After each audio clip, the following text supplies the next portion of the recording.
Olá, pessoal, sejam bem-vindos a mais um Sombra News aqui pelo canal Sombra Tricolor. Muito obrigado pela sua audiência. Não importa o horário que você esteja nos assistindo, de manhã, de madrugada, à tarde ou de noite, a gente aqui através do Sombra News trazendo as últimas atualizações sobre as notícias do São Paulo. E nessa edição, a gente vai focar bastante numa entrevista que o Carlos Belmonte, diretor de futebol de São Paulo, deu a respeito de vários temas que envolvem dúvidas da torcida do São Paulo em cima do time do Tricolor. Contratações, em cima de dinheiro, de vendas, né, de renovações de contrato, né? Carlos Belmonte trazendo bastante transparência aí na entrevista que deu ao Globo Esporte. E aqui, nessa transmissão aqui do Sombra News, a gente vai procurar trazer bastante desse resumo de tudo que ele falou. Torcemos pelo sucesso dessa direção do São Paulo, mas no mínimo podemos dizer que ela é bem transparente em relação aos dados do São Paulo, não é mesmo? Mas para começar, antes da gente falar da entrevista do Belmonte, vou trazer para vocês a seguinte informação, né? O Trellis realmente foi para o Sport Recife e atenção, o Trellis custava 315 mil reais por mês ao São Paulo. O Trellis custava 315 mil reais por mês. Um absurdo. Fora quanto o São Paulo também gastou para contratá-lo, se eu não me engano, em torno de 6 milhões de reais. Olha quanto o Trellis custou na vida do São Paulo, um jogador tão limitado. Está indo para o esporte por empréstimo, o contrato dele com o São Paulo termina em dezembro, então o empréstimo vai até dezembro. E o esporte vai bancar apenas metade do valor, por volta de 157 mil reais. São Paulo vai gastar 157 mil reais e o esporte vai gastar 157 mil reais. Dá até medo de fazer a conta e chegar num valor total de quanto custou o Trellis para o São Paulo. Como o São Paulo foi judiado nos últimos anos. Pelo amor de Deus, não é fraco não. Mas agora vamos falar um pouquinho mais a respeito da entrevista que o Carlos Belmonte deu para o Globo Esporte.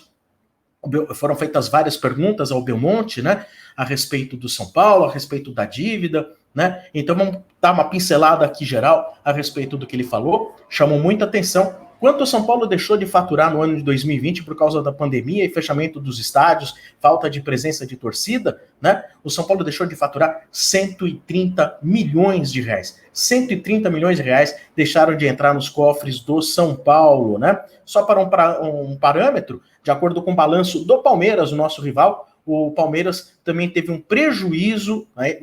130 é o que deixou de entrar nas contas de São Paulo. Isso não significa que o prejuízo não possa ser maior que 130, né? O Palmeiras teve um prejuízo no último ano de 150 milhões de reais. Ou seja, a pandemia mexendo forte com os times, né? Falou também muito de Daniel Alves, né? Falou a respeito também das contratações e falou também sobre Rodrigo Nestor, sobre a renovação de Rodrigo Nestor. O Belmonte ele foi muito claro em tudo que ele falou a respeito do Nestor e do Globo Esporte, né?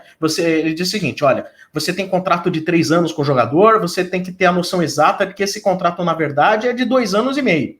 Se é 2 anos e meio, essa avaliação tinha que ter sido feita bem antes, e aí coloca que as propostas feitas ao Nestor foram muito para o fim do ano passado, deveriam ter sido feitas antes. Diz que agora as negociações para renovação com o Rodrigo Nestor, elas melhoraram, né? Não a ponto de chegar ao acordo, mas o que estava acontecendo e que incomodava a direção do São Paulo é que o São Paulo fazia proposta e não tinha resposta. E agora o São Paulo fez uma proposta na quarta-feira passada, deu prazo para ter essa resposta até sexta-feira. Aí na sexta chegou uma contraproposta pedindo para que o São Paulo fizesse uma outra contraoferta no prazo de 15 dias, né? Então, as coisas estão um pouco mais claras. É capaz que em propostas e contrapropostas é capaz de chegar aí no denominador comum, embora o diretor de São Paulo não arrisque dizer que vai realmente conseguir renovar o contrato do Rodrigo Nestor. Ele, inclusive, disse na entrevista, o Nestor ele é promissor, mas basicamente não jogou no time titular. Então ele acha que, apesar do potencial, não pode fazer uma reforma de contrato como se fosse um jogador titular, né? No mesmo patamar de um jogador titular. Tem que manter uma certa noção de parâmetros e de salários. Vamos aguardar. Então, São Paulo agora tem 15 dias, desde a última sexta, a partir da última sexta, 15 dias para reformular uma outra contra-oferta para tentar fechar com o Rodrigo Nestor a renovação de contrato. O papo agora é a respeito de valores, né? Porque muito se falou que o São Paulo tinha 37 milhões para gastar.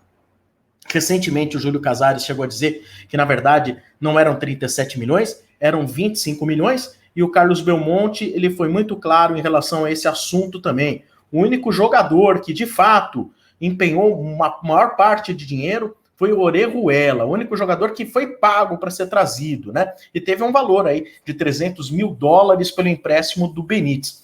O restante são todos jogadores livres, de acordo com o diretor de São Paulo. Então, tem as luvas, é verdade, tem as luvas, mas as luvas são diluídas ao longo do contrato, fazendo com que esse valor, basicamente, acabe saindo na forma de salário, acaba não entrando como se fosse uma contratação de direitos econômicos. E quando você tem aí jogadores de 2, 3 anos, acaba diluindo pelo contrato inteiro do jogador.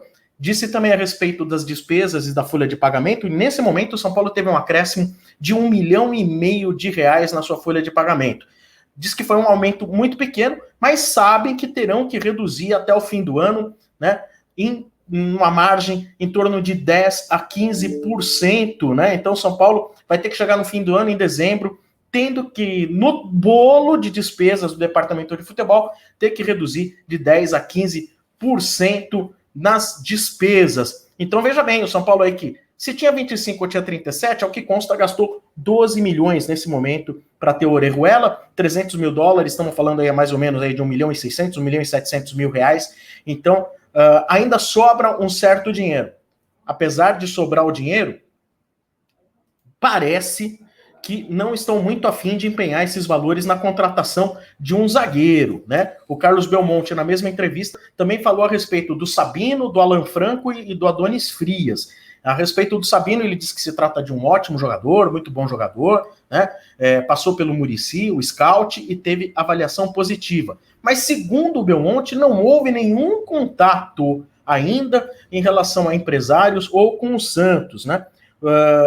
E o desejo do Crespo é por outro perfil de jogador, tá? Ainda a respeito de zagueiros argentinos, ele falou, o Alan Franco, do Independiente, acabou indo embora, foi para o Atalanta, que é o time mais rico lá da Major League Soccer, sabiam que era um valor alto, né? Fizeram contato, mas quando souberam do valor, viram que não tinha como São Paulo contratar. A respeito do Adonis, o Carlos Belmonte ainda diz que não tem recursos, então precisava fazer um empréstimo, e aí sim com uma previsão de compra na segunda temporada, em 2022, né?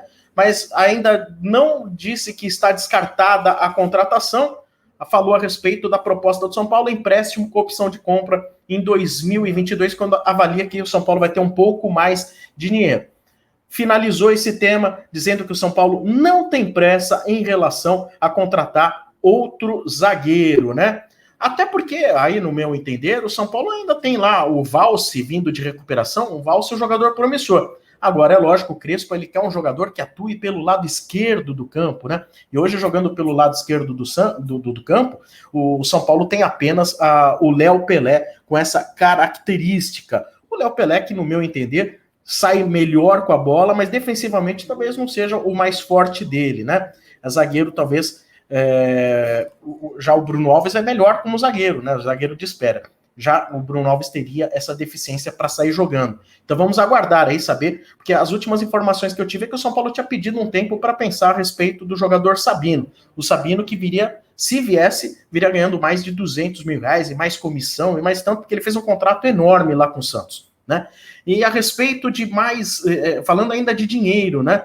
Quanto que ainda tem de grana para contratar?